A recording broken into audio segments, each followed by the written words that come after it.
Contact lenses work well the majority of the time, but on rare occasions can feel uncomfortable or gritty, which can be annoying. If you're using daily disposables, then it's best just to throw away the lens and start again with a new one. If you're using reusable lenses, there are a few things you can do. Firstly, before you touch your lenses, make sure you wash and dry your hands. Then, to clean them, rinse your lenses with solution. Never use tap water, as it can really irritate your eyes. If it doesn't feel right, place your finger on the lens and slide it across to the white of your eye, and then slide it back again.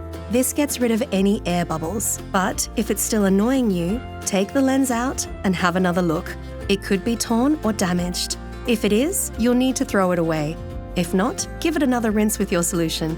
Eye drops can also help, but some drops don't always agree with contacts. So to avoid any mishaps, come see us and we can recommend the best ones for you. If none of these things work, just give your contacts a miss and show your glasses some love instead. Still need help? Head into your nearest Specsavers store and they'll be happy to help.